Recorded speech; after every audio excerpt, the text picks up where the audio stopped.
Assalamualaikum warahmatullahi wabarakatuh. Selamat sore, Bu Inkres dan juga teman-teman semuanya. Kami dari kelompok 3 ingin mempresentasikan materi terkait link building dalam SEO. Boleh di next?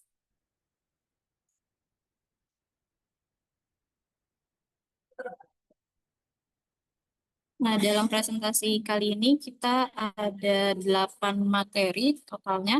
Yang pertama ada link building, contact, kompetitor, outreach, US Post, forum, robot TXT, dan webmaster tools. Boleh di next?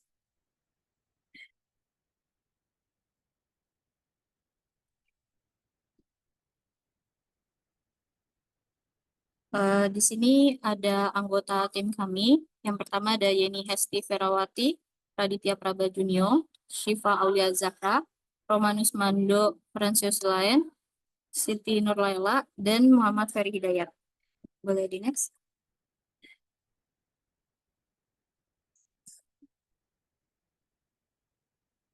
Oke, kita masuk ke materi yang pertama dan juga menjadi hal yang dasar terkait link building. Sebenarnya link building itu apa sih? Link building adalah sesuai namanya ya, link yaitu link gitu. Yaitu proses mendapatkan tautan atau backlink dari situs lain menuju situs kita. Nah, tautan ini berfungsi sebagai vote of truth yang diberikan oleh situs lain terhadap konten kita. Semakin banyak situs terpercaya yang menautkan ke website kita, semakin besar peluang website tersebut dianggap relevan dan juga kredibel oleh mesin pencari seperti Google dan menjadi salah satu faktor penting dalam algoritma penentuan peringkat di hasil pencarian. Nah, dalam strategi SEO, link building memiliki peran yang vital karena menjadi salah satu indikator utama bagi mesin pencari dalam menilai kualitas sebuah situs. Backlink dari situs lain menunjukkan bahwa konten kita layak dipercaya dan direkomendasikan. Selain itu, tautan dari situs lain juga dapat meningkatkan trafik pengunjung melalui klik langsung atau referral traffic, mempercepat proses indexing oleh crawler, serta memperkuat reputasi merek di dunia digital. Boleh di next?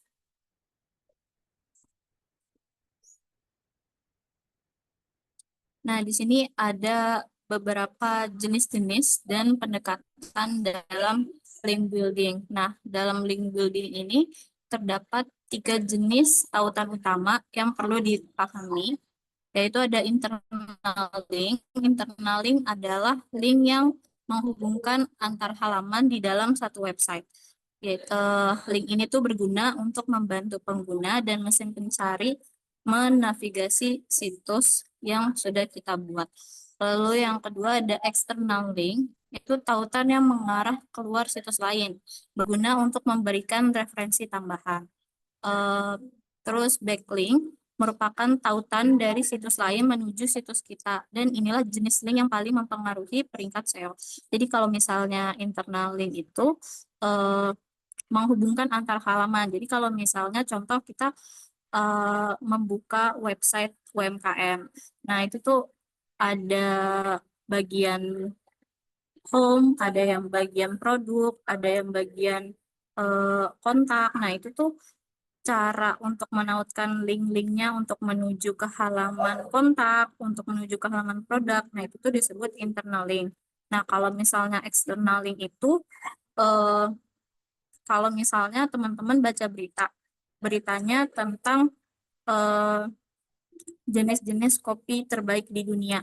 Nah, di situ tuh ada berita juga atau ada link juga yang membahas terkait jenis-jenis kopi terbaik di Indonesia. Nah, itu tuh termasuk external link, yaitu berguna untuk memberikan referensi tambahan yang materinya tuh sejenis gitu.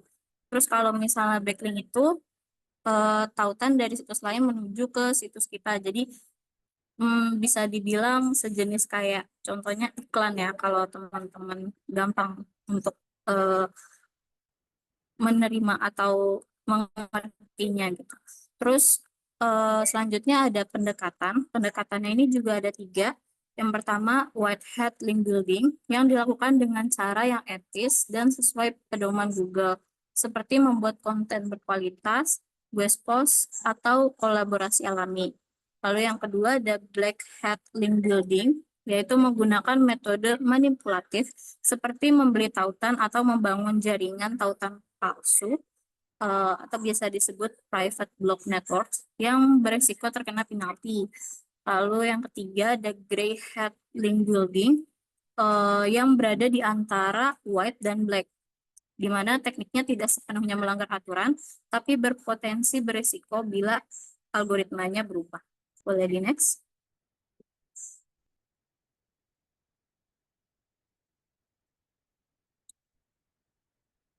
Nah, selanjutnya masuk ke proses link building. Proses link building dimulai dari pembuatan konten yang bernilai dan relevan agar situs lain mau menautkan secara sukarela, bukan iklan. Kemudian mencari situs atau blog yang sesuai dengan niche, lalu melakukan outreach dengan cara profesional seperti mengirim email kerjasama. Setelah mendapatkan backlink, tahap terakhir adalah memantau efektivitas tautan tersebut menggunakan alat seperti Google Search Console untuk memastikan tidak ada tautan yang rusak atau toxic link. Dalam link building, kualitas jauh lebih penting daripada kuantitas. Satu backlink dari situs besar dan relevan bisa lebih berharga daripada puluhan tautan dari situs tidak jelas atau spam.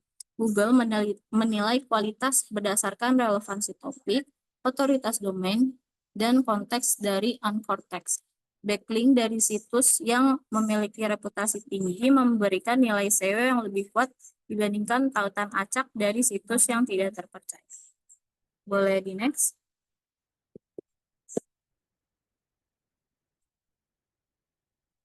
Selanjutnya masuk ke materi yang kedua, yaitu anchor text yang akan dijelaskan oleh rekan saya.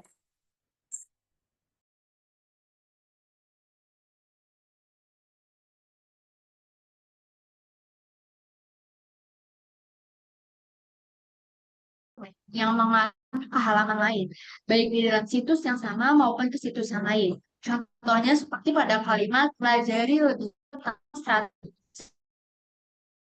Nah, fase strategi, di mana fase strategi SEO menjadi anchor text. Nah, menurut panduan dari SEO 2023, anchor text ini dianggap sebagai salah satu faktor utama dalam karena memberikan vote of confidence atau relevansi di satu halaman ke halaman lainnya. Jadi bisa dibilang anchor text ini juga berfungsi bukan hanya sebagai alamat navigasi bagi penggunanya, tapi juga sebagai penting bagi mesin mencari untuk memahami konteks dari halaman tujuan-tujuan tersebut. Boleh sih.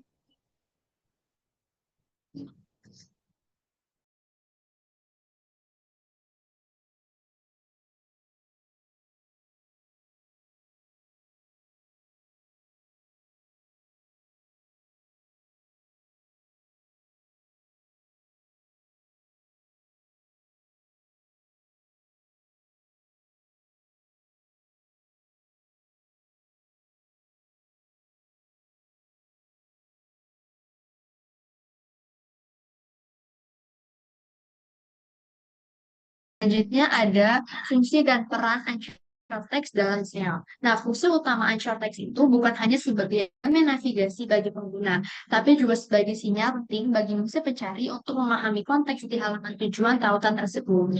Nah, di Google ini misalnya menggunakan kata-kata yang ada di dalam anchor text sebagai petunjuk topik dan relevansi halaman yang dituju.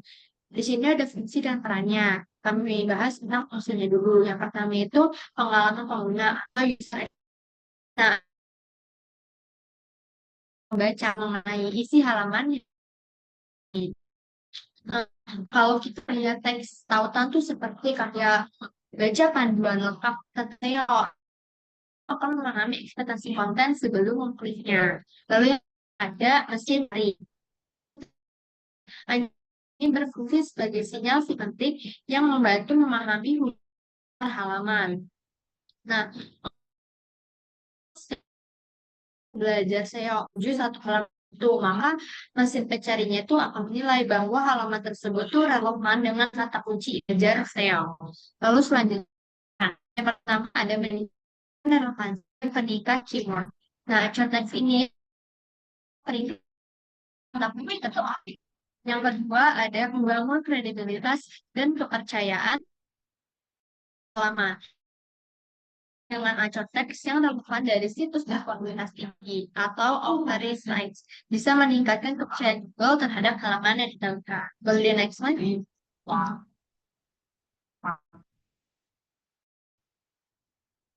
Selanjutnya ada jenis-jenis anchor text. Yang pertama ada exact match anchor text.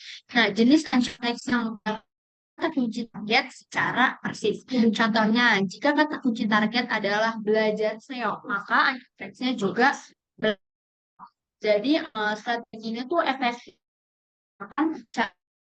Namun jika sering bisa juga dianggap manipulatif. Ada partial match text. Nah, ini adalah mengandung variasi sama.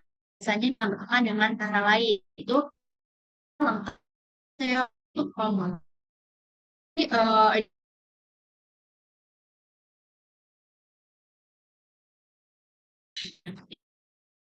anchor text, yaitu menggunakan nama merek atau brand sebagai teks tautan. Contoh, jadi jenis ini tuh dianggapnya tuh aman karena membuat identitas merek tanpa resiko penalti.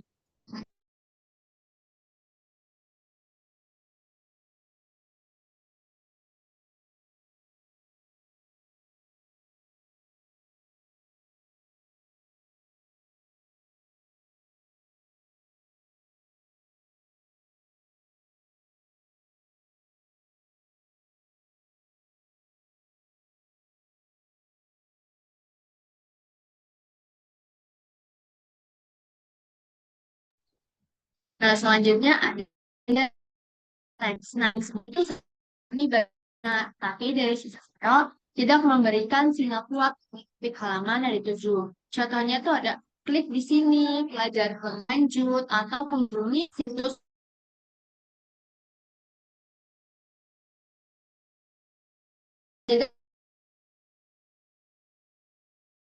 Jadi ada teks kan. Menampilkan langsung alamat situs apa teks tambahan. Contohnya itu dalam daftar sumber atau bagian kota.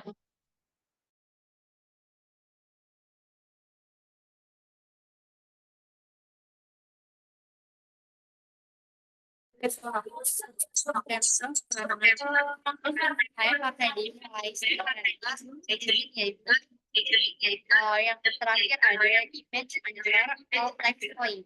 Nah, ini tuh jika gambar dijadikan warna, maka teks pada gambar tersebut bisa sebagai anchor text. Nah, contohnya itu jika gambar bertuliskan tip SEO, teks strategi SEO efektif, kenapa dinyalain? Ya udah.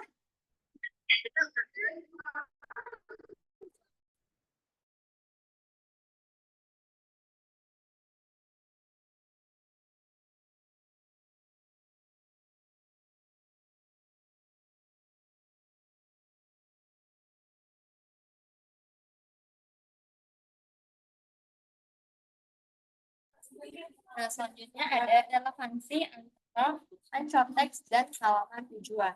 Nah, relevansi antara anchor text dan halaman tujuan ini merupakan inti dari strategi link building yang efektif.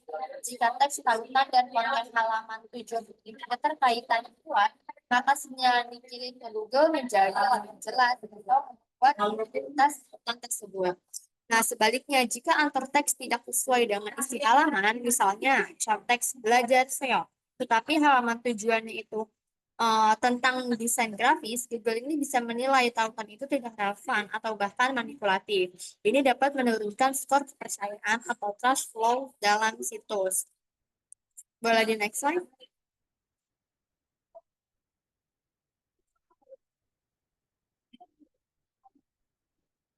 Selanjutnya ada kesalahan umum penggunaan anchor text. Yang pertama itu menggunakan terlalu banyak exact match anchor text yang sama di berbagai situs Yang kedua ada menyisipkan tautan di konteks yang tidak relevan dengan isi halaman. Yang ketiga ada tidak memvariasikan jenis anchor text. Yang terakhir ada menggunakan tautan dari situs spam dan atau tidak berkualitas. Boleh di next slide. Materi selanjutnya akan dibawakan oleh Hasan Said. Baik, selanjutnya itu ada materi outreach. Nah, di sini saya mengambil pengertian outreach dari dua ahli. Yang pertama itu ada menurut DAS 2021. Jadi CEO outreach itu adalah proses membangun hubungan dengan pemilik situs web, blogger, atau influencer untuk mendapatkan tautan link atau tautan balik atau yang bisa dibilang backlink, kolaborasi konten, atau promosi bersama yang dapat meningkatkan visibilitas dan otoritas situs di mesin pencari. Lalu yang kedua itu ada dari Fishkin dan Squad 2004. Nah, menurut mereka outreach dalam SEO itu adalah menambahkan bahwa outreach merupakan bagian penting dari off-page SEO yang berfokus pada reputasi eksternal website di luar pengelolaan konten internal. Nah, jadi itu bisa disimpulkan bahwa outreach dalam SEO itu adalah kegiatan menjalin kerjasama dengan pemilik situs, blogger, atau influencer agar website kita itu bisa dikenal lebih luas. Nah, caranya itu bisa melalui pertukaran konten, promosi bersama, atau mendapatkan backlink dari situs lain. Nah, tujuannya apa sih? Tujuannya itu adalah untuk meningkatkan reputasi dan kepercayaan website supaya menarik lebih banyak pengunjung serta membantu situs muncul lebih tinggi di hasil pencarian Google. Bagi yang belum tahu juga, backlink itu adalah tautan atau link dari satu situs web yang mengarah ke situs web lain. Seperti itu. Boleh dilanjut?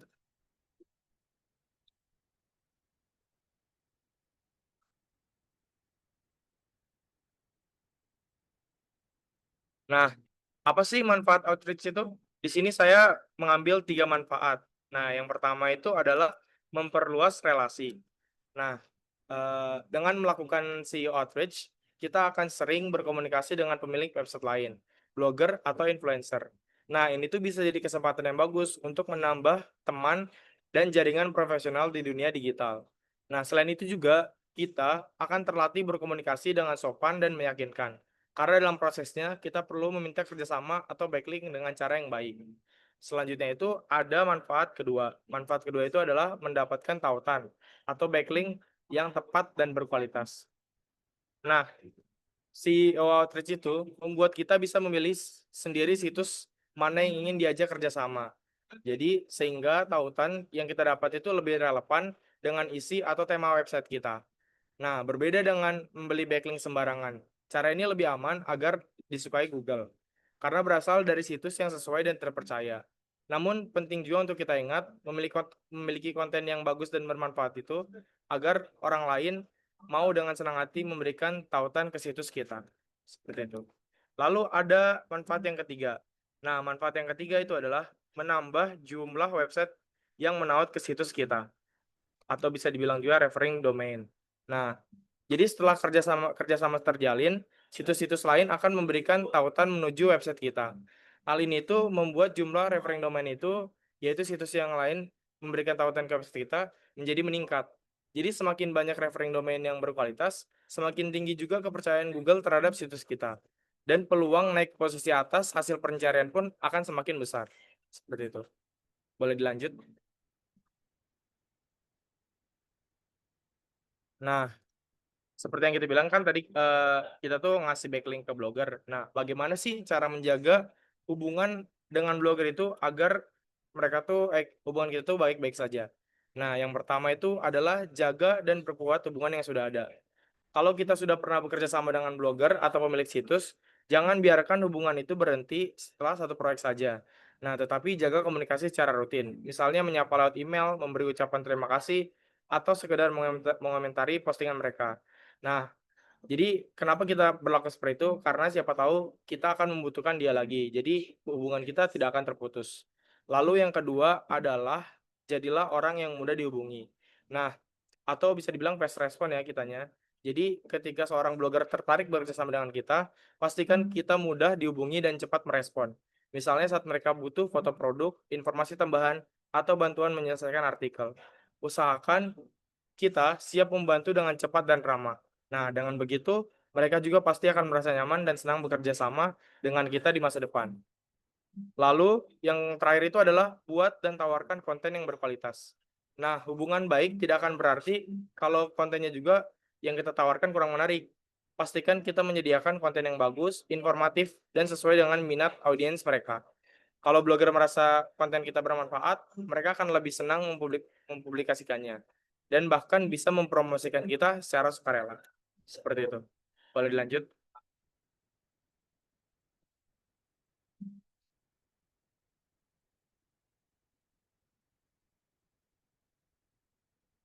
Oke, di sini kan kita bakal berkomunikasi dengan blogger. Nah, di sini tuh saya sudah mencari contoh template email outreach yang menurut saya itu bagus. Nah, ini tuh teman-teman bisa lihat sendiri ya. Nah, di sini tuh bisa dibilang bagus karena kata-katanya itu simpel dan kita di sini ada tulisan biru kan. Tulisan biru ini melampirkan link kita. Usahakan link kita itu misalnya konten kita nih. Konten kita usahakan yang bagus juga seperti itu. Jadi menurut saya template email itu tidak bertele-tele dan juga tidak terlalu singkat. Jadi emang udah paling cocok untuk diberikan kepada blogger-blogger seperti itu. Selanjutnya akan dilanjutkan oleh rekan saya. Terima kasih.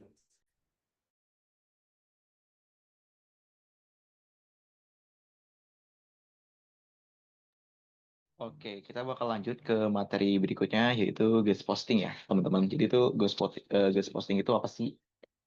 Jadi guest posting itu merupakan suatu praktik ya menulis artikel yang dipublikasikan di suatu web pihak lain ya. Jadi itu teknik itu bertujuan untuk membangun kredibilitas, meningkatkan visibilitas, dan memperoleh backlink yang berkualitas pastinya.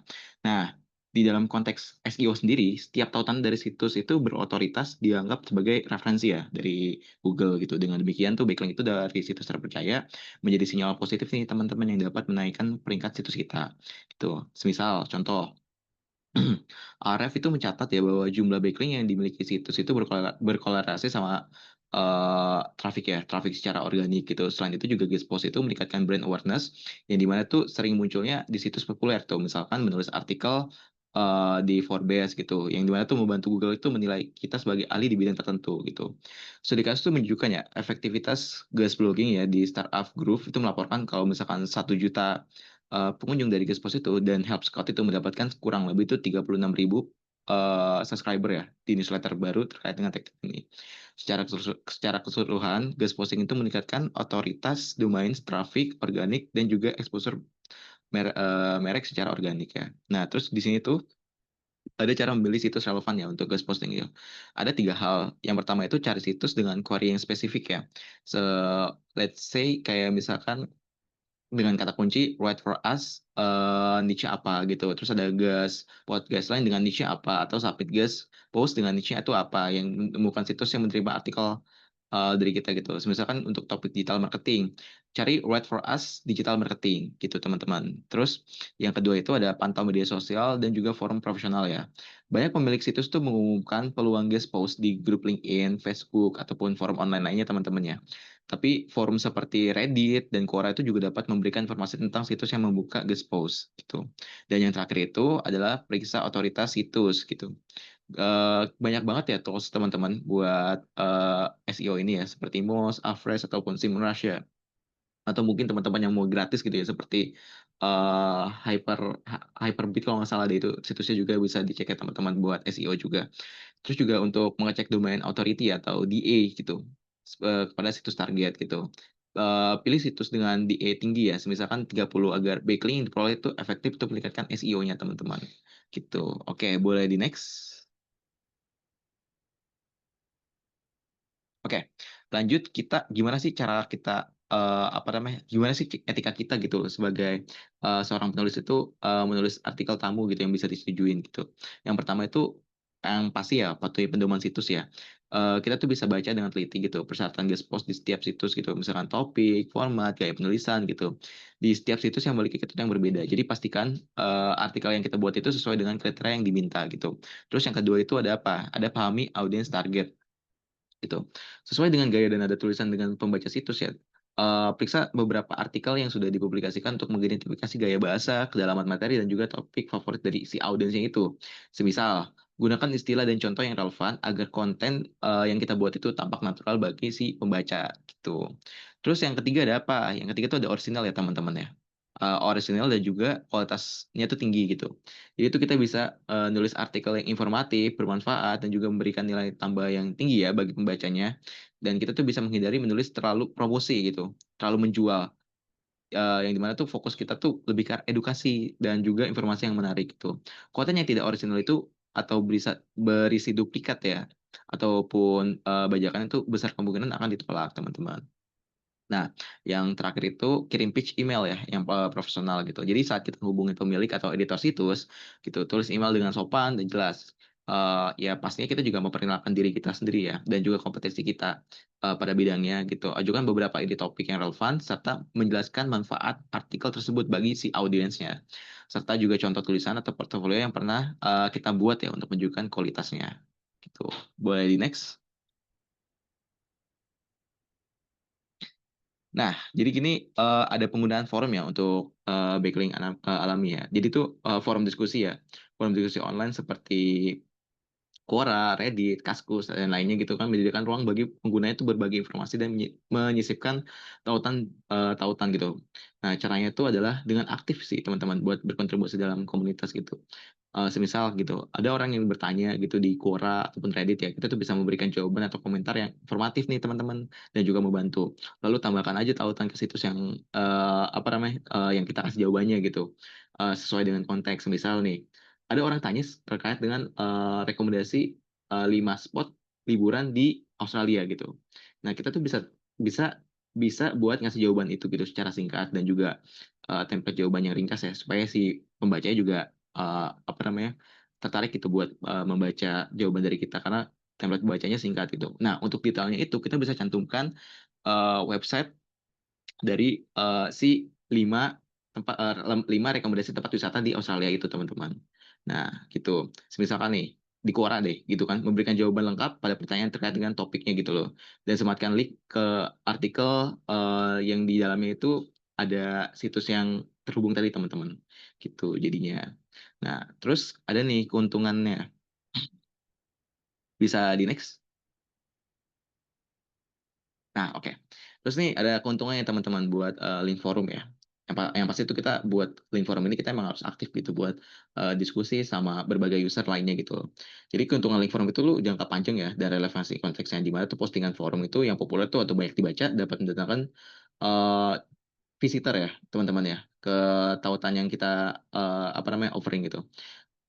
Nah, terus juga aktivitas link building di forum juga membantu diverifikasi profil backlink gitu, menunjukkan kepada mesin pencari bahwa situs yang kita buat itu tuh bisa sebagai situs yang terpercaya gitu. Meskipun sebagian link di forum memungkinkan non-follow ya, mereka juga tetap mendorong referral traffic dan membangun juga otoritas brand di komunitas online gitu. Nah, sebagai contoh, menurut sumber tautan dalam thread Quora yang berisi jawaban berkualitas dapat terus dapat menarik berbagai macam user baru ya teman-teman yang bertahun-tahun setelah itu diposting gitu. Dengan demikian, forum seperti Kaskus, Quora, dan juga Reddit gitu kan menjadi kanal efektif untuk membangun backlink alami yang mendukung SEO secara organik. Begitu. Untuk materi selanjutnya bisa di next oleh rekan saya. Terima kasih. Oke, baik. Selanjutnya ini kita kan tadi bahas soal link building, anchor text sama backlink. Nah, ini kita balik lagi ke sistem keamanan-keamanannya. Yang pertama ada robot text. Jadi robot text ini pengatur akses mesin pencari. Fungsi intinya memberi instruksi kepada crawler seperti Googlebot untuk tidak merayapi crawl halaman atau directory tertentu. Crawl ini adalah proses di mana bot mesin pencari, contohnya Googlebot yang kalau kita nggak search di Google itu kan kita kan dibantu oleh mesin pencari kan buat mencari apa yang mau kita cari gitu kan. Cara sistematis menjelajahi halaman-halaman di internet. Nah, sintaks-sintaksnya itu yang pertama itu ada user agent itu untuk menentukan target crawl-nya. Terus disallow itu untuk melarang, sitemap untuk menunjukkan lokasi peta situs Anda. Nah, contohnya ini ada di sebelah kanan.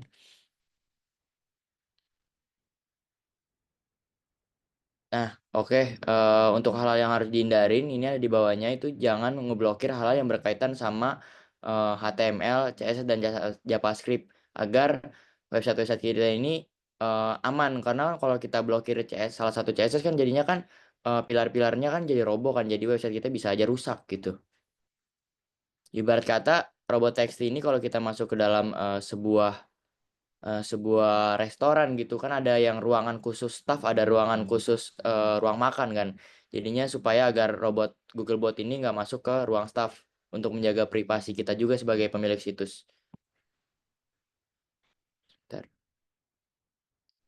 Nextnya. Nah, yang kedua, nah ini adalah alat dari Google untuk memantau situs-situs web yang udah kita buat. Sama di dalam sini juga udah ada, kita bisa nginput robot teksi dan kita juga bisa mengawasin robot teksi kita, yaitu Google Search Console. Adalah alat gratis dari Google untuk memantau bagaimana situs Anda berinteraksi dengan mesin pencari. Fitur kunci untuk pemantauannya, yang pertama pemantauan indeksasi, laporan page. Fungsinya untuk melihat status tiap URL, apakah sudah diindeks atau tidak diindeks oleh Google. Manfaatnya untuk memastikan halaman penting tidak terblokir oleh robot TXT dan mengidentifikasi crawl. Terus yang kedua adalah pemantauan backlink. Fungsinya untuk menampilkan daftar lengkap situs web yang memberikan tautan backlink ke situs kita. Manfaatnya mengidentifikasi siapa yang menautkan ke kita dan kata kunci apa yang mereka gunakan, dan kita juga bisa ngelihat website mereka ini bagus nggak untuk reputasi website kita ini. Karena kan bisa aja sebuah backlink itu malah memberikan informasi-informasi hoax soal website kita atau malah memperburuk reputasi dari website kita. Itu kan jadi sangat merugikan SEO kita kan. Nah, gimana caranya supaya kita setelah kita mengawasin backlink ini, terus kita lihat ternyata backlinknya itu merupakan pengaruh buruk atau spam atau hoax gitu kan? Bagaimana caranya? Nih ada alatnya namanya Google. Ini maaf judulnya salah. Ini ada Google Disavow Tools. Terus yang langkah pertamanya itu kita harus mengevaluasi kualitas backlinknya.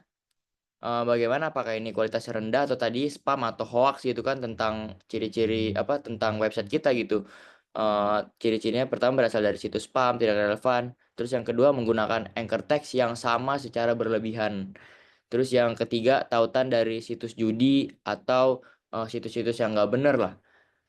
Nah, langkah keduanya tindakannya menggunakan Disavow Tool. Apa itu Disavow Tool? Itu salah satu alat dari Google Search Console tadi itu untuk menghapus backlink buruk dari website-website orang.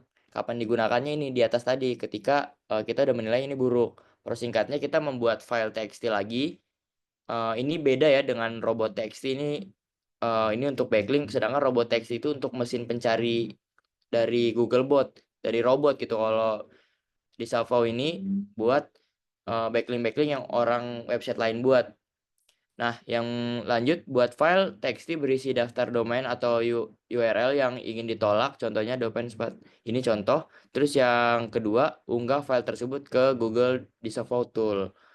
Kalau masih nggak ngerti soal Google Disavow Tool ini, ibaratkan kita ini di Instagram misalkan kita Lamin Yamal, enggak, misalkan kita Raffi Ahmad gitu. Nah, kita ini kan Raffi Ahmad, terus kita di tag sebuah media misalkan Volkatif atau lain-lain tentang berita-berita hoax tentang kita di tag di Instagram. Nah, kalau kita di tag di Instagram kan di profil Instagram kita itu jadi muncul muncul gitu kan, karena kan kesannya kayak kita kerjasama gitu dengan mereka, sedangkan padahal mereka ngirim-ngirim kita soal berita-berita hoax.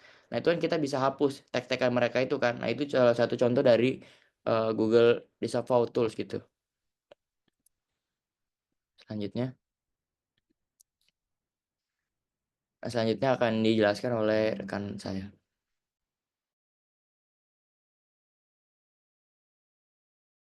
Baik, untuk berikutnya itu untuk kompetitor.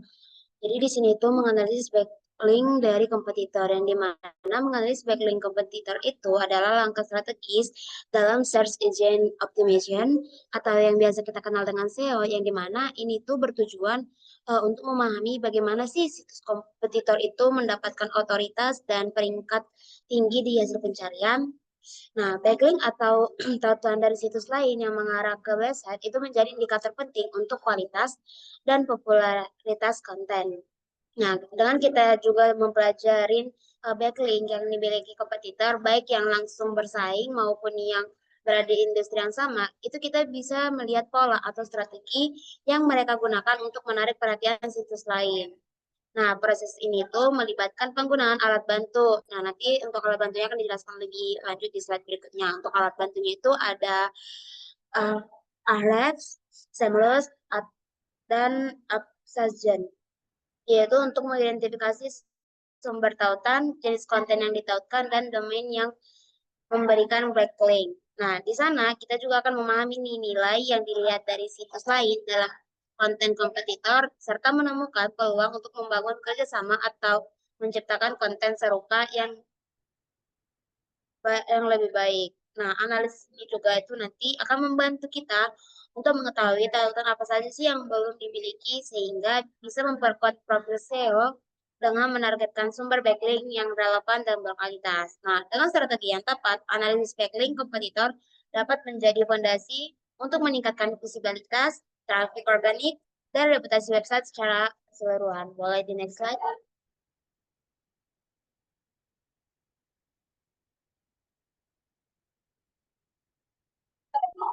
Oke,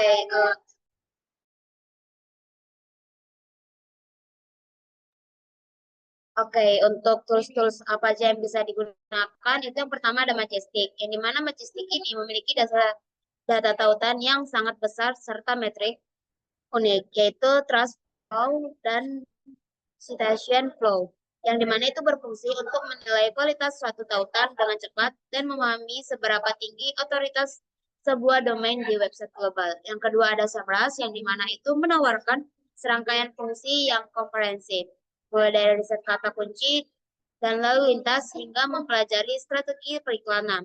Nah, jika pesaing secara aktif menjalankan situs berbayar, Semrush itu akan menunjukkan query mana yang mereka targetkan. Nah, yang berikutnya itu ada Aleph, yang dimana itu memiliki dashboard yang mudah digunakan, mana kita dapat dengan cepat membandingkan profil kita dengan daftar pesaing dan memahami di mana di antara mereka yang paling aktif dalam membangun tautan.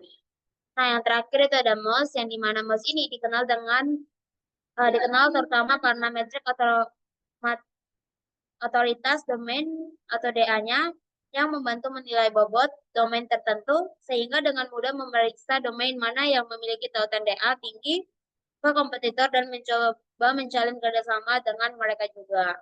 Boleh di next.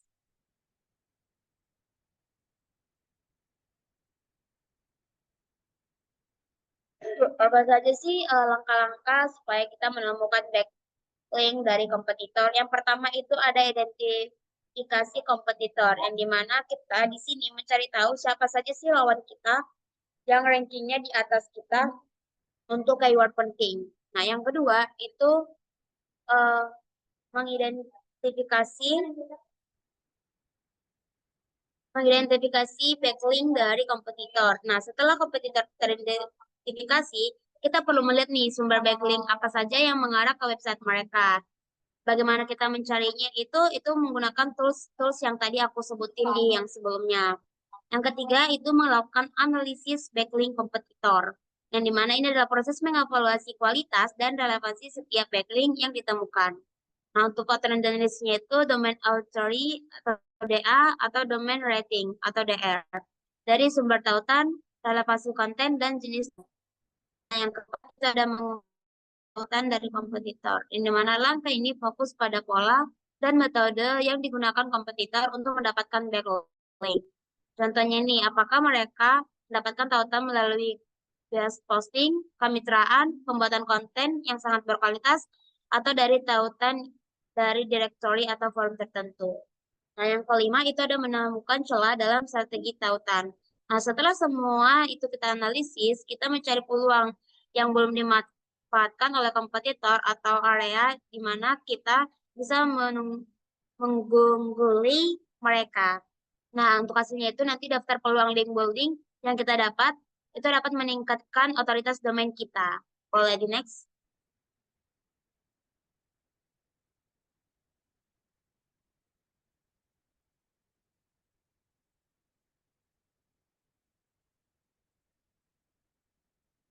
Oke, di sini ada strategi replika backlink kompetitor dalam 3 tahap sederhana. Nah, ketika situs web memiliki peringkat, jumlah kunjungan dan trafik akan meningkat, sehingga situs menjadi lebih menguntungkan.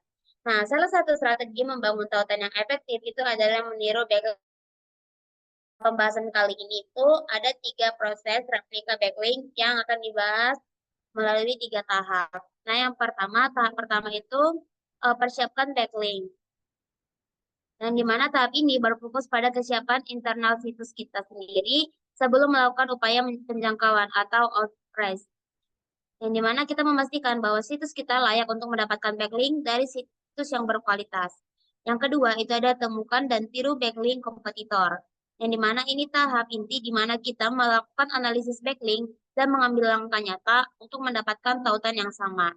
Nah, dalam artian di sini tiru atau mencuri itu di sini berarti kita mendapatkan backlink dari sumber yang sama, bukan menghilangkan backlink kompetitor. Nah, untuk tahap yang terakhir atau tahap ketiga itu tetap lebih unggul dari kompetitor. Tahap ini itu tentang mengeksekusi strategi yang lebih luas dan berkelanjutan. Tidak hanya meniru, tetapi kita juga harus melampaui backlink yang dimiliki oleh kompetitor. Boleh di next slide.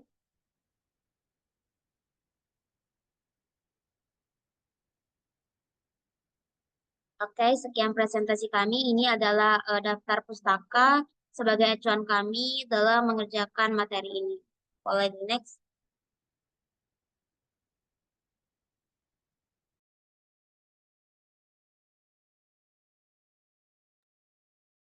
Oke, sekian presentasi dari kelompok 3. Kami kembalikan ke Bu Intres. Ini mau langsung ke kelompok 4 atau sesi tanya jawab dulu, Bu? Boleh, kalau ada pertanyaan, sesi tanya jawab dulu ya, teman-teman.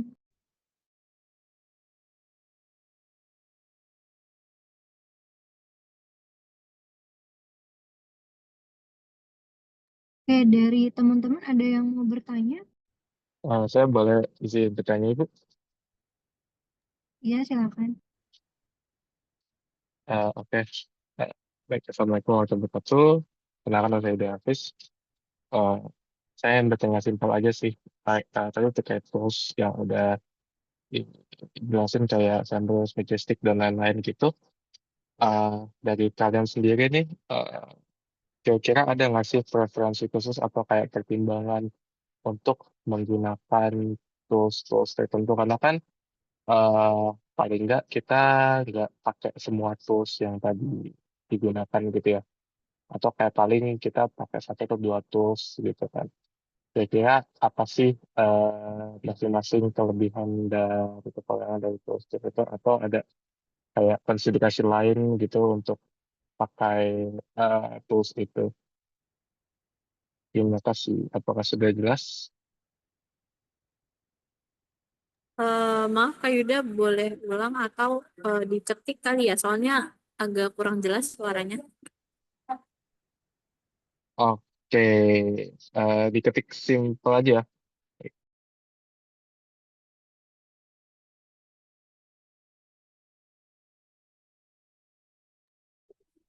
Oke, baik. Ada lagi yang mau bertanya?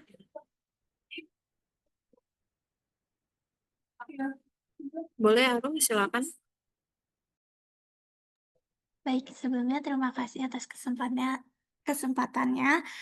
Izin bertanya ya, La. Di tengah kemajuan AI ini, apakah masih ada perusahaan yang menggunakan black hat link building? Jika iya, apa resikonya ya? Terima kasih. Apakah pertanyaannya udah jelas? Oke, sudah jelas. Tunggu jawabannya ya, teman-teman. Kita diskusi dulu. Selama kita diskusi, masih ada 1 slot bertanya. Kalau ada yang mau nanya, silakan.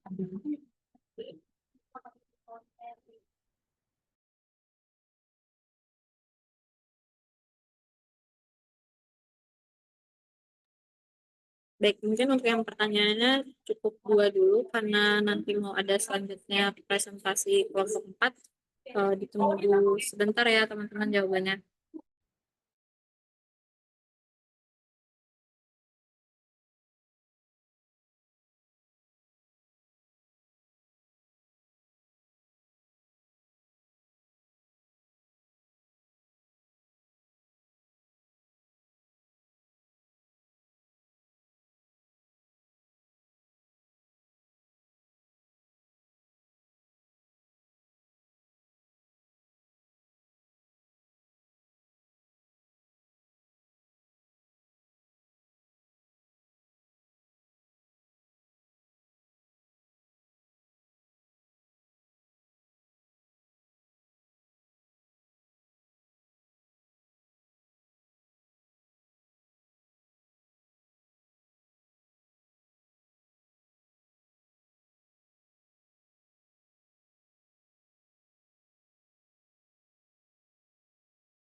izin menjawab pertanyaan dari Arum. Yang pertanyaan adalah di tengah kemajuan AI, apakah masih ada perusahaan yang menggunakan black hat link building? Jika iya, apa resikonya? Nah, tentunya kami sudah research terkait black hat link building ini, dan ada yang melakukan, bahkan yang melakukannya adalah perusahaan besar. Nah, contohnya adalah salah satu kasus indikasi Forbes yang menggunakan strategi black hat link building. Nah, resikonya seperti yang udah dijabarkan, yaitu penalti dari Google.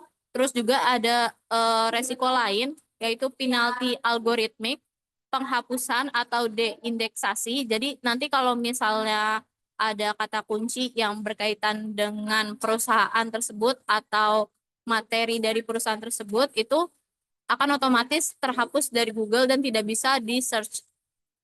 Selain itu juga ada resiko kerugian finansial dan reputasi merek, serta yang terakhir waktu dan biaya untuk pemulihan. Apakah sudah jelas, Arum? Sudah ya lah, terima kasih ya. Iya. Aku izin jawab untuk pertanyaan Kak Yuda terkait tools untuk SEO. Apakah masing-masing tools ada kelebihan dan kekurangannya, dan apa tools yang lebih yang kalian prefer? Untuk sebenarnya eh, semua tools itu punya kelebihan dan kekurangannya masing-masing ya. Misalnya kayak tools Ahref itu tuh unggul banget buat analisis backlink dan riset keyword. Tapi harganya tuh lumayan mahal. Nah, yang untuk Semrush itu lebih lengkap karena bisa buat riset kompetitor dan audit situs. Tapi datanya itu kadang agak kompleks untuk pemula, jadi nggak cocok untuk kita pakai sebagai pemula. Baru untuk Uber Suggest itu lebih ramah buat pemula dan gratis sebagai fiturnya. Se- tapi datanya itu nggak sedetail tools premiumnya gitu. Nah, kira yang lebih prefer itu apa? Itu balik lagi kalau yang lebih prefernya itu apa? Karena kita mau menggunakannya itu kemana dulu. Tapi kalau dari aku sendiri, aku lebih prefer tuh pakai yang RF karena dia itu datanya akurat banget buat analisis link building dan gampang dipakai buat lihat strategi kompetitor. Apakah menjawab Kak atau masih?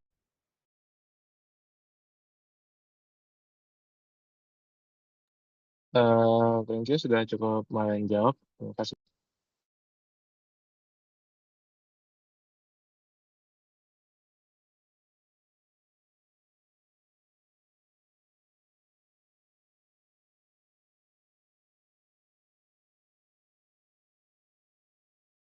Oke, tadi ada berapa pertanyaan ya teman-teman? 2 ya?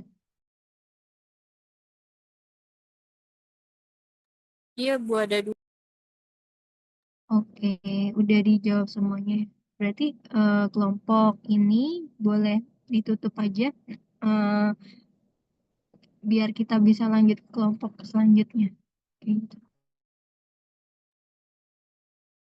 Terima kasih Bu. Mungkin sekian dari kelompok 3. Terima kasih juga buat teman-teman yang udah berpartisipasi untuk bertanya di presentasi kita. Sekian dari kelompok 3. Wassalamualaikum warahmatullahi wabarakatuh. Waalaikumsalam.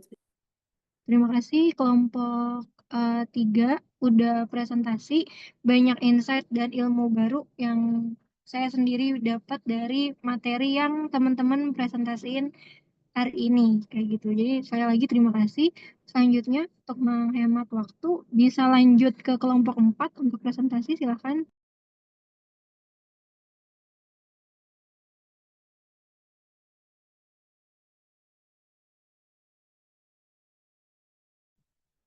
Oke, apakah suaranya kedengaran jelas, teman-teman?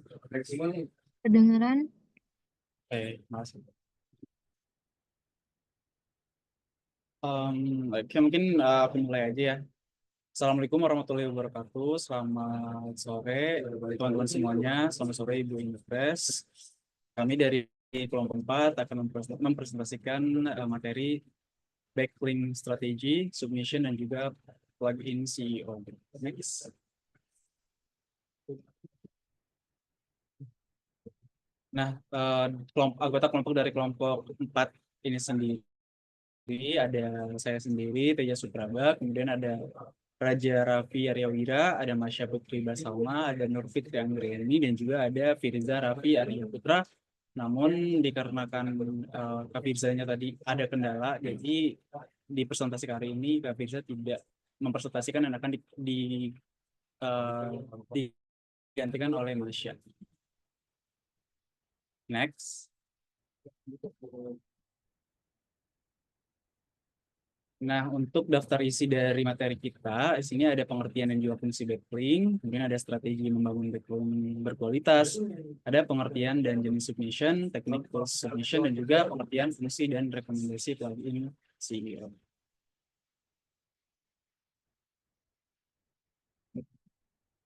Nah, yang pertama ini kita membahas tentang backlink dulu ya teman-teman. Tadi kan di kelompok sebelumnya sudah membahas tentang build link ya. Kita ngomongin tentang build link dan juga sempat beberapa lumayan banyak disinggung tentang build link itu lumayan banyak ya di presentasi sebelumnya gitu. Nah, mungkin di presentasi kita hari ini di kelompok kita sekarang itu lebih fokus kepada backlink ini sendiri karena backlink ini sebenarnya apa sih? Nah, backlink ini kan tadi dijelasin bahwa tautan atau link gitu yang mengarahkan dari satu situs web ke situs lainnya.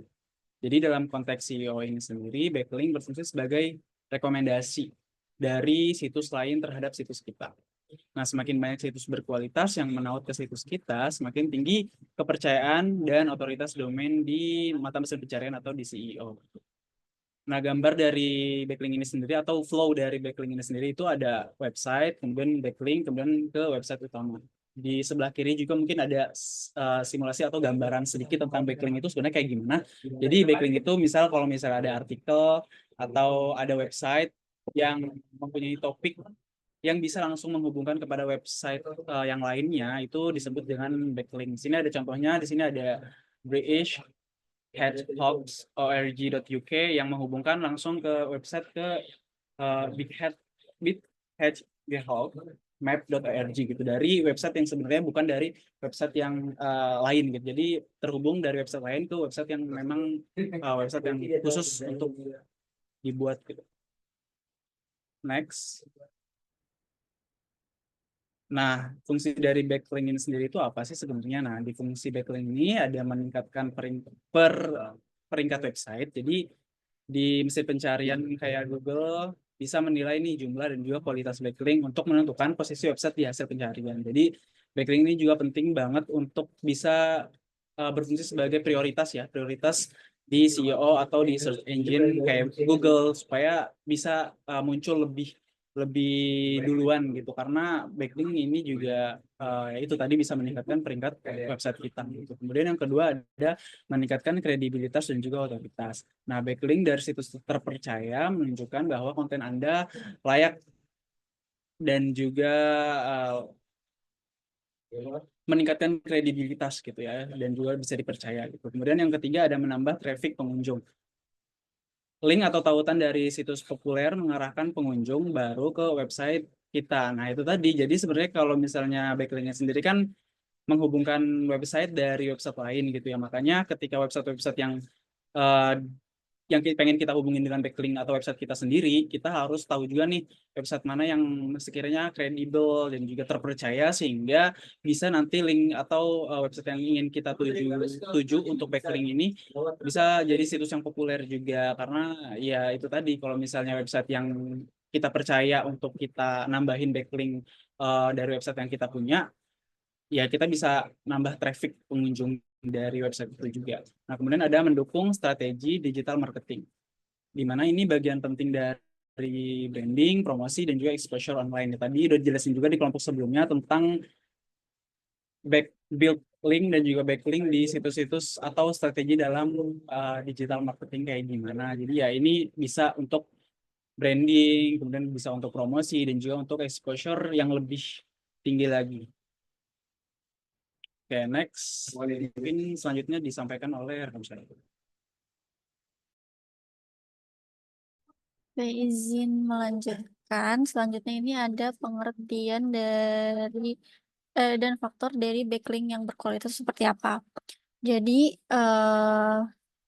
pertama-tama backlink berkualitas itu tuh eh, adalah tautan dari situs eksternal yang relevan, kredibel, dan juga kontekstual, yaitu tertanam alami di dalam konten itu sendiri. Nah, tujuannya itu apa? Tujuannya itu yang pasti untuk meningkatkan otoritas dari domain, traffic organik, dan juga peringkat di SERP. Terus faktor penentu kualitas ini tuh apa aja sih? Yang pertama ada di relevansi topik antara situs pemberi dan penerima tautan. Kemudian yang kedua ada dari otoritas domain situs dari sumber itu sendiri. Terus ada di anchor teks natural dan bervariasi. Selanjutnya ada di posisi tautan di dalam artikel, bukan di bagian footer ataupun sidebar. Dan yang terakhir ada di keberagaman sumber domain untuk profile backlink yang sehat.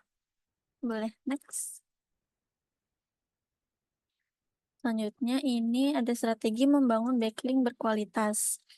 Nah, strategi pertama itu ada di konten bernilai atau link worthy content. Konten yang informatif dan unik yang berbasis riset itu kan pasti akan lebih mudah dan lebih menarik ya. Apa namanya, apalagi di link tautan yang alami gitu. Terus bentuknya ini tuh bisa apa namanya, berupa panduan lengkap, terus juga bisa berupa infografik, riset ataupun tools gratis.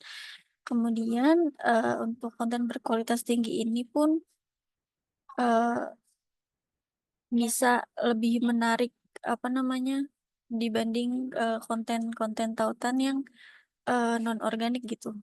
Terus yang kedua ini ada di guest posting dan outreach. Di sini yaitu dengan menulis artikel tamu di situs relevan dan juga menyisipkan link ke situs sendiri.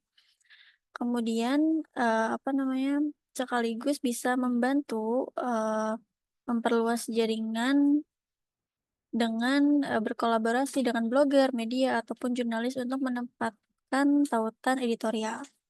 Kemudian yang ketiga ada di analisis kompetitor dan broken link building. Ini bisa dengan caranya bisa dengan menggunakan tools untuk menelusuri si backlink pesaing. Kemudian juga bisa dilakukan dengan menemukan tautan yang rusak di situs lain dan juga bisa kita apa namanya kita perbaiki lah dan menawarkan konten-konten kita sebagai pengganti dari tautan yang rusak di situs tersebut. Kemudian yang terakhir ini ada convention dan hubungan jangka panjang. Ini bisa kita lakukan dengan membangun reputasi merek dan juga hubungan dengan situs lain untuk memperoleh backlink alami yang berkelanjutan. Boleh next? Selanjutnya ada di implementasi dan etika backlink building. Nah, gimana sih cara untuk mengimplementasikan strategi dari backlink ini secara bertahap dan juga etis ya. Yang pertama yang bisa kita lakukan adalah dengan audit profile backlink, yaitu mengidentifikasi tautan yang baik dan benar itu gimana dan yang berpotensi merugikan itu seperti apa. Terus yang kedua bisa dilakukan riset peluang, yaitu untuk menemukan situs relevan untuk kolaborasi, untuk bisa kita ajak berkolaborasi. Kemudian yang ketiga ada di produksi konten yang unggulan. Nah, eh yang layak ditautkan itu tuh kan dan mulai proses outreach itu kan dengan menghubungi apa namanya pemilik pemilik situs kan. Nah, itu tuh bisa kita lakukan untuk jadi bahan linkable nanti. Terus yang keempat ada outreach. Ini kita bisa menawarkan kerjasama atau guest post. Dan yang terakhir ada monitoring atau memantau atau melakukan pemantauan kualitas backlink via Google Search Console ataupun Ahrefs. Nah, terus kita juga ada eh, beberapa do and don'ts yang bisa kita lakukan. Untuk do-nya sendiri itu kita harus fokus kepada kualitas dan juga relevansi. Kemudian yang kedua ini kita bisa menggunakan variasi anchor text alami, dan yang terakhir bisa membangun relasi jangka panjang dengan pemilik situs. Kemudian untuk don'ts-nya itu yang pertama ada di jangan membeli backlink massal atau otomatis. Terus yang kedua itu kita harus menghindari tautan dari situs-situs yang spamming. Dan yang ketiga itu kita bisa untuk jangan mengoptimasi berlebihan kepada anchor text yang akan kita buat. Boleh next. Selanjutnya dibantu oleh teman saya.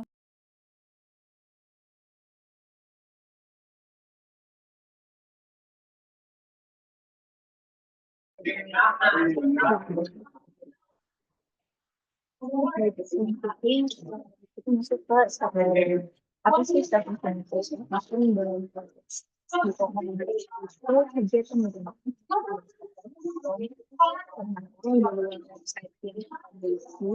untuk meningkatkan visibilitas, kredibilitas dan kredibilitas karena saya penting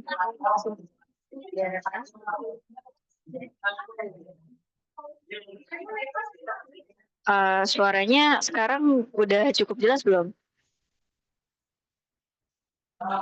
Oke, aku izin untuk ulang.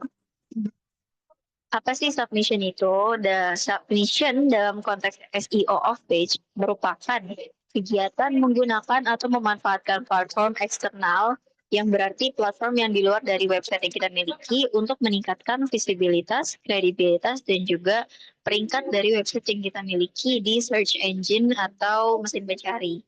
Boleh di next slide? Oke, gimana caranya kita bisa meningkatkan visibility rank website kita menggunakan submission ini. Jadi ada beberapa hal yang bisa kita lakukan. Pertama, artikel submission, yang berarti kita mengirimkan artikel ke situs direktori artikel. Ini bisa contohnya kayak Medium atau Ezine, atau kalau misalnya kita ngebuat artikel di WordPress, kita bisa masukin link ke website blog yang kita miliki sebenarnya. Nah, ini penggunaan ini kita bisa memasukkan backlink dari website yang kita punya ke dalam artikel di WordPress tersebut. Yang selanjutnya adalah directory submission. Nah, directory submission ini merupakan website ke directory bisnis atau website. Misalnya Yellow Pages atau di MOZ. Selanjutnya ada image submission.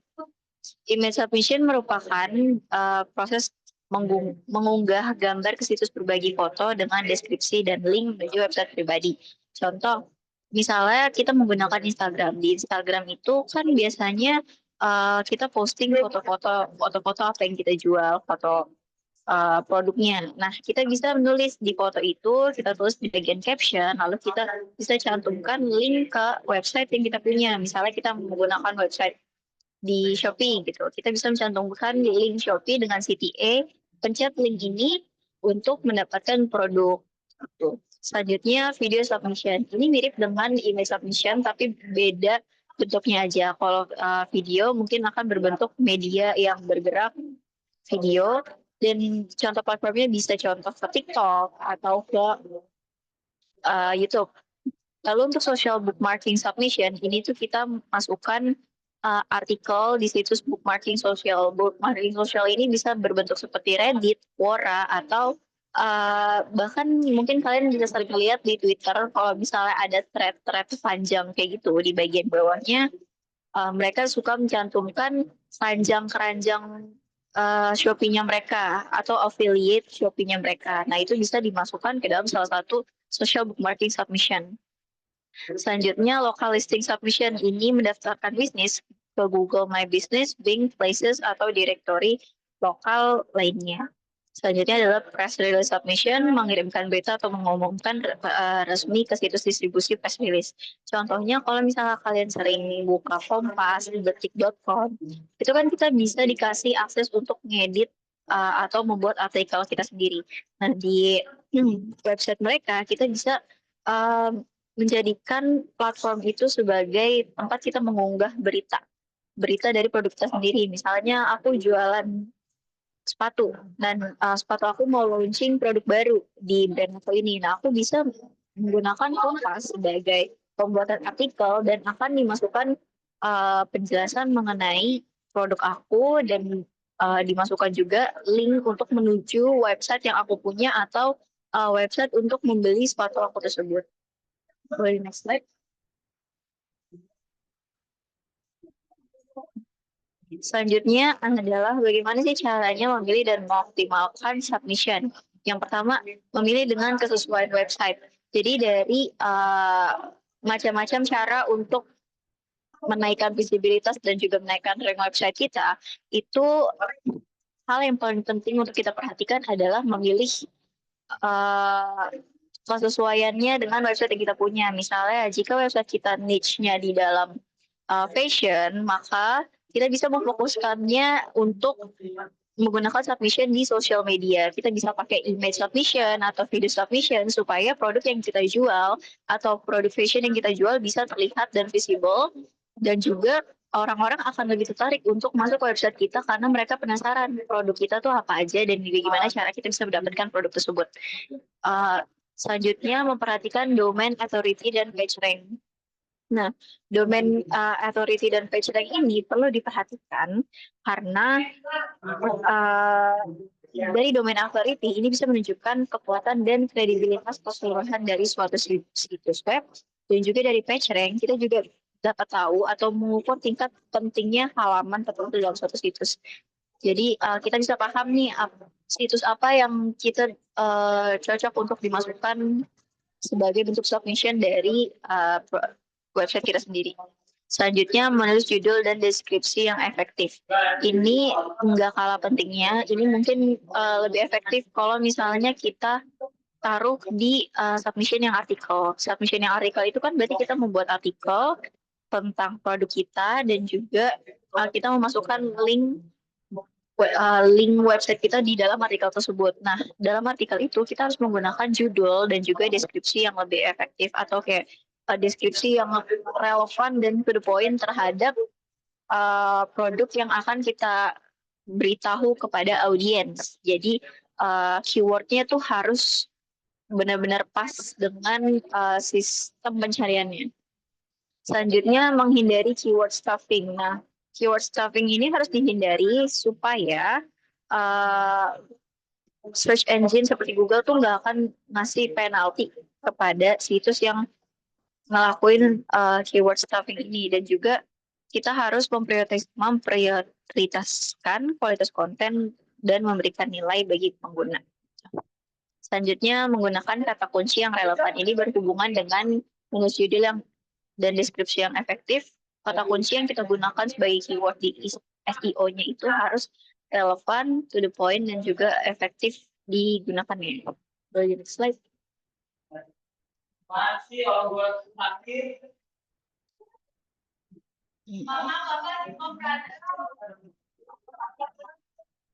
Nah, selanjutnya ada tools pendukung submission.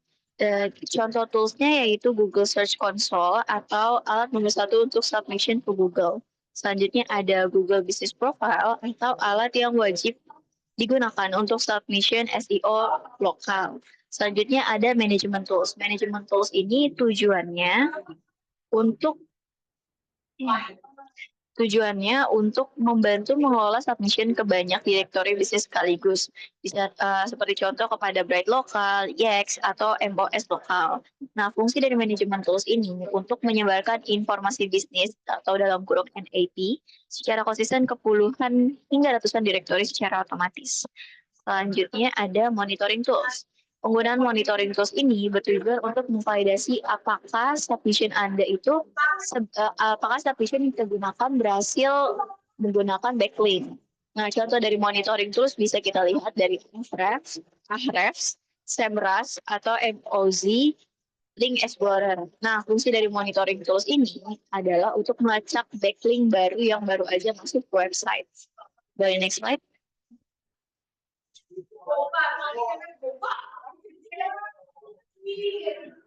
Baik, selanjutnya akan dilanjutkan oleh partner saya. Oke, kita masuk ke pengertian dan juga fungsi si plugin ini. Nah, apa sih plugin itu? Nah, jadi plugin SEO itu adalah alat bantu atau software tambahan yang dipasang di platform website seperti WordPress gitu. Jadi itu kayak semacam extension gitu untuk membantu melakukan optimasi mesin pencari atau si search engine optimization-nya tanpa harus menulis kode secara manual. Nah, jadi pakai si plugin SEO ini, pengguna tuh bisa atau user tuh bisa ngatur elemen-elemen penting kayak meta title-nya, meta description, sitemap, dan juga analisis kata kunci dengan lebih mudah.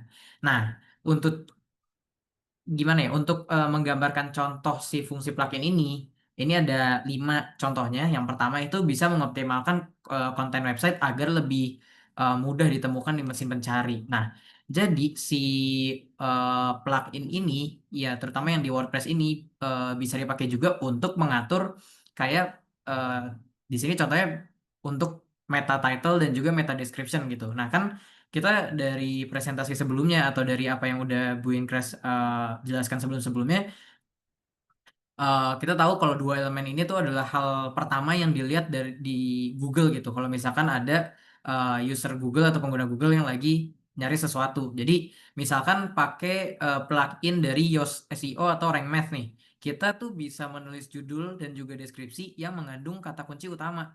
Nah, terus si pluginnya ini akan memberi skor atau lampu indikator apakah sudah baik atau perlu diperbaiki. Nah, ini tuh sangat membantu agar si judul kita itu menarik dan deskripsinya itu sesuai sama SEO. Jadi waktu orang nge-search sesuatu, kita bisa tampil di urutan yang atas-atas gitu. Nah, yang kedua ada si membantu pengaturan meta tag, judul, deskripsi, dan keyword pada setiap halaman. Itu ya mirip-mirip sama yang kayak barusan ya.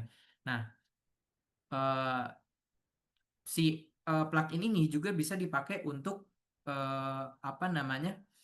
Untuk ngatur si sitemap-nya. Nah, jadi sitemap itu merupakan peta yang membantu mesin pencari atau si search engine-nya memahami struktur website kita. Nah, jadi setiap kali kita menambahkan artikel baru, si plugin itu akan membarui sitemap-nya tanpa perlu mengedit kode secara manual. Nah, ini tuh membuat proses indexing dari si Google-nya tuh lebih cepat.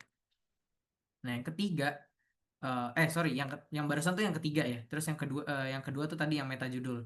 Nah, terus ini juga bisa menganalisis kualitas konten SEO seperti kepadatan kata kunci, panjang teks, dan keterbacaan gitu. Nah, plugin SEO itu bisa mengelola internal link-nya dan juga memberikan analisis SEO dan juga keterbacaan konten secara real time gitu. Jadi misalkan si Yoast SEO itu memiliki indikator warna merah, oranye, dan juga hijau untuk menunjukkan sejauh mana artikel kita itu sudah ramai SEO atau belum. Terus seperti penggunaan keyword itu panjang paragrafnya seperti apa, terus subjudul dan juga penggunaan link internal gitu.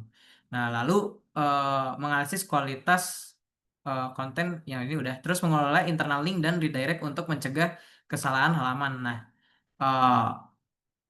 si plugin SEO itu juga bisa digunakan untuk mengelola si internal link atau yang redirect yang kayak tadi yang dijelaskan di materi yang eja, sub materi yang eja. Nah, misalkan kita mau ngapus halaman yang sebelumnya nih yang lama. Jadi kita punya halaman lama dan halaman baru gitu. Nah, kita mau ngapus halaman lamanya.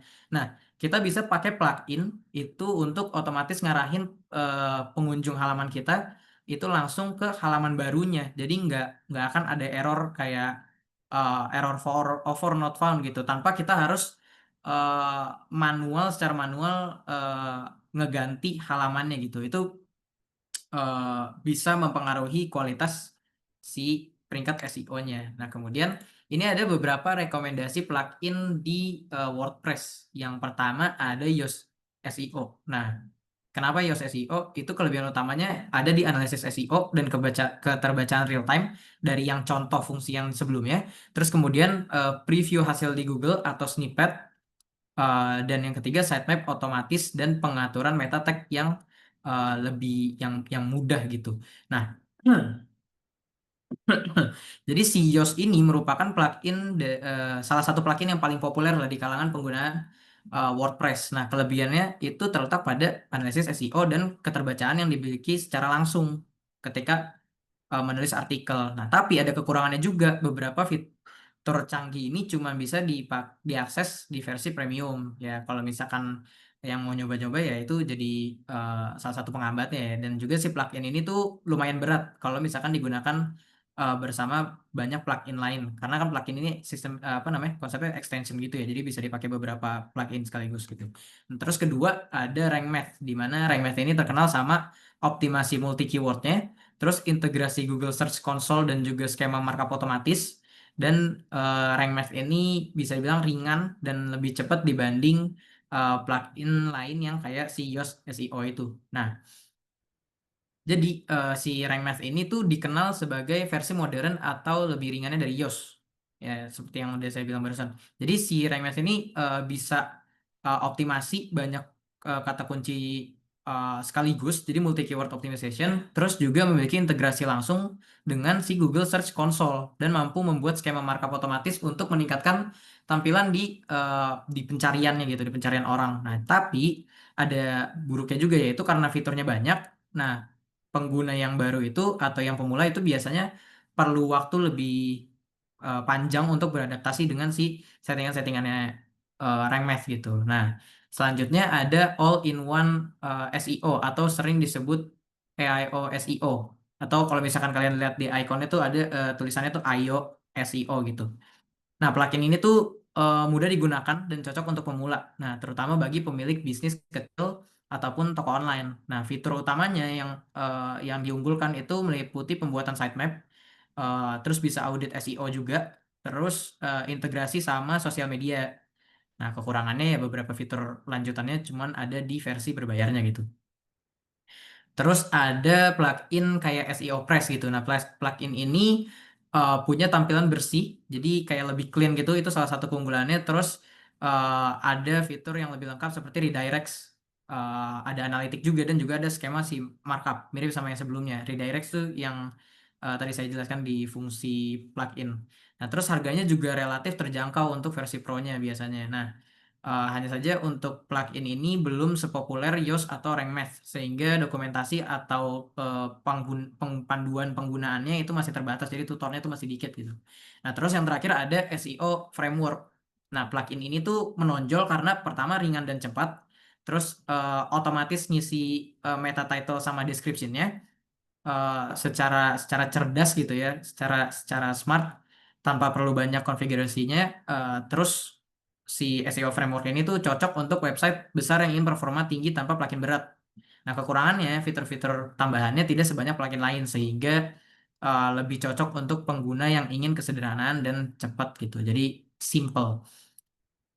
Nah, ini ada beberapa daftar pusaka yang kita pakai untuk teman-teman yang mau lihat plugin-pluginnya juga. Ini ada link untuk ngelihat apa bedanya plugin satu ke plugin lainnya gitu.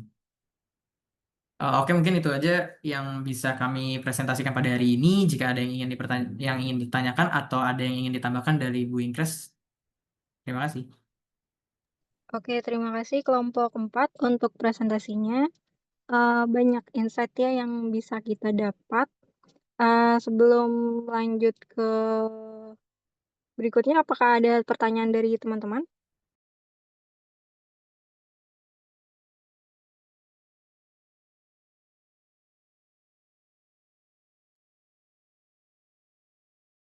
Oke, Nanda, boleh? Ya, terima kasih kesempatannya. Saya langsung saja ya untuk pertanyaannya.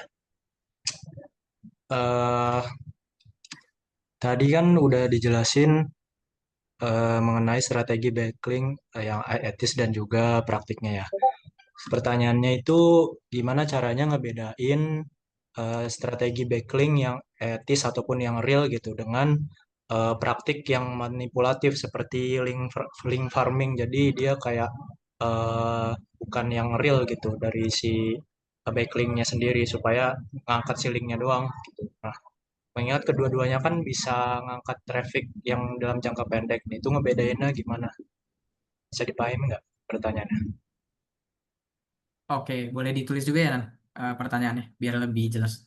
Oke.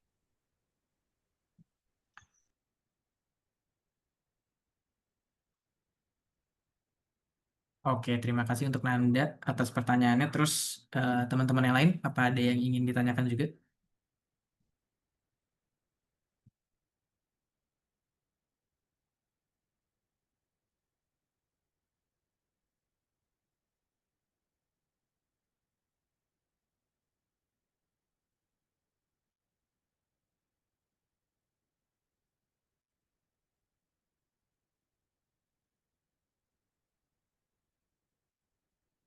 Oke, mungkin satu pertanyaan aja yang dari Nanda itu aja kali ya. Boleh mungkin teman-teman didiskusikan terlebih dahulu untuk jawabannya. Iya, baik Bu. Sebentar ya teman-teman. Akan didiskusikan dulu dengan kelompok 4 nih. Terima kasih.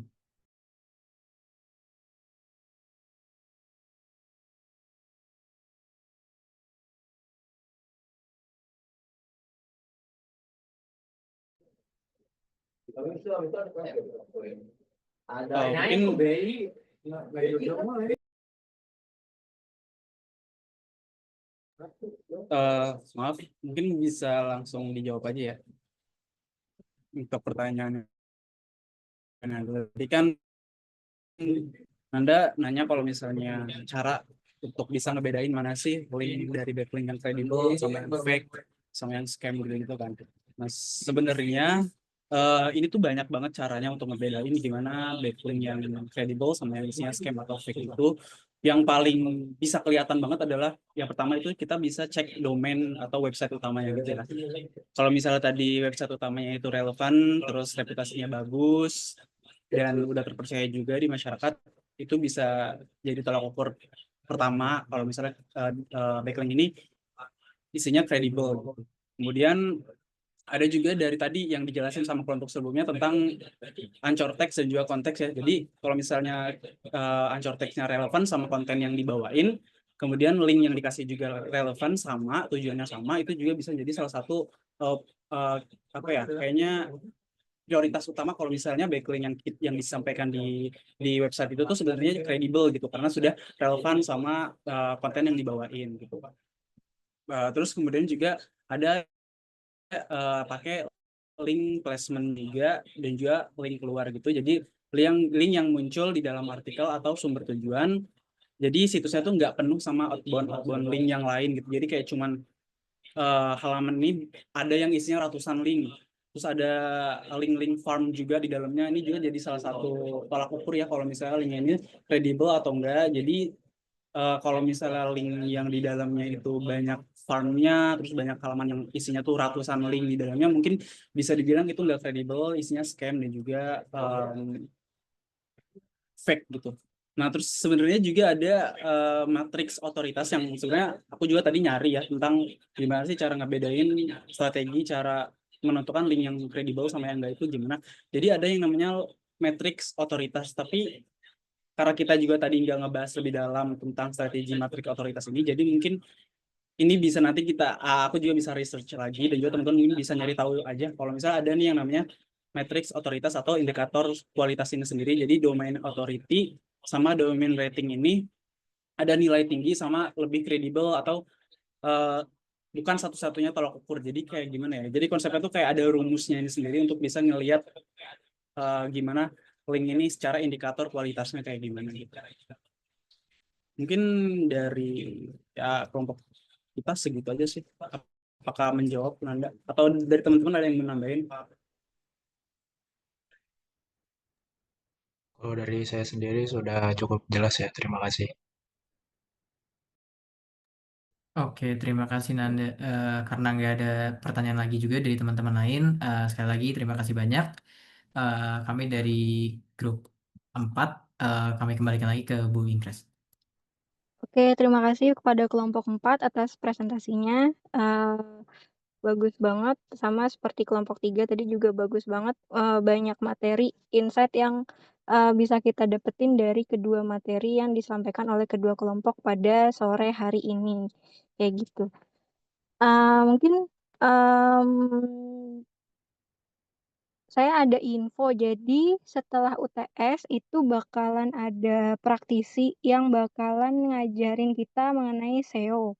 Nah, praktisi ini dia tadi kan si Raja udah ngungkit mengenai Yoaseo ya, Yoaseo. Nah, praktisi ini bergerak dia bidangnya itu memang SEO. Terus dulu itu saya pernah eh, sebentar kerja bareng dia pakai Yoaseo. Terus tadi yang Raja sebutin di presentasinya itu, iya saya juga pernah apa ngelihat jadi bakalan ada warna biru, warna hijau, sorry hijau, terus ada orange kalau misalkan udah bagus banget. Ngaturnya itu dia bakalan warnanya hijau dan lain sebagainya. Jadi maksud saya adalah ketika teman-teman nanti diajarkan oleh praktisi ini mengenai SEO, lalu ada materi-materi yang teman-teman pengen dalami, coba aja tanya ke praktisi tersebut kayak gitu. Nanti beliau kurang lebih ketika kemarin ngobrol bersama-sama itu dia akan mengajarkannya menggunakan WordPress. Nah, untuk tugas UAS saya kan kemarin bilangnya saya bikin landing page menggunakan HTML, CSS, JavaScript, kemudian di tiap materinya teman-teman coba implementasikan teori-teori yang teman-teman lainnya presentasikan ke dalam landing page-nya. Nah, ketika masuk ke materi mengenai tadi, ini kan ada Yoaseo. Yoaseo itu kan khusus kalau teman-teman bikin websitenya itu menggunakan WordPress. Nah, bagaimana caranya kalau teman-teman punyanya itu adalah landing page yang HTML, bukan buat dari WordPress kayak gitu. Nah, itu bisa teman-teman cari tahu. Mungkin pakai bentar. Mungkin bisa pakai Screaming Frog atau lain sebagainya. Nah, itu bisa teman-teman cari tahu. Jadi nanti UASnya itu sekali lagi saya coba utarakan. Jadi UASnya itu adalah teman-teman buat laporan. Di tiap pertemuannya kan teman-teman itu bakalan mempresentasikan teori mengenai SEO ya. Nah, coba teman-teman implementasikan di landing page sederhananya teman-teman itu, kemudian di screenshot, didokumentasikan, kemudian dituliskan ke laporan sebagai bentuk upaya teman-teman membuat landing page HTML-nya teman-teman itu agar bisa terindeks bagus oleh SEO-nya Google kayak gitu. Nanti tiap progres, tiap apa ya screenshot yang teman-teman lakukan itu bakalan saya hargai usahanya kayak gitu. Jadi tiap materi usahakan teman-teman coba implementasikan ke landing page-nya teman-teman. Nah, nanti ketika belajar bersama praktisi, nanti saya akan coba utarakan apa yang teman-teman kerjakan. Semoga nanti praktisinya juga bisa membantu teman-teman untuk mengimplementasikan tiap materinya ke landing page-nya teman-teman seperti itu. Mungkin itu saja info dari saya. Jadi mungkin di minggu kedua setelah UTS baru praktisinya masuk. Seperti itu sih teman-teman tambahan dari saya. Paling itu aja untuk hari ini. Berhubung udah jam 5 juga. Saya izin tutup untuk kelasnya. Sekali lagi terima kasih kepada teman-teman yang sudah hadir di perkuliahan sore hari ini dan juga kedua kelompok yang udah presentasi. Saya izin tutup untuk kelasnya. Selamat sore. Wassalamualaikum warahmatullahi wabarakatuh. Waalaikumsalam warahmatullahi wabarakatuh. Terima kasih, Bu. Waalaikumsalam warahmatullahi wabarakatuh. Terima kasih, Bu.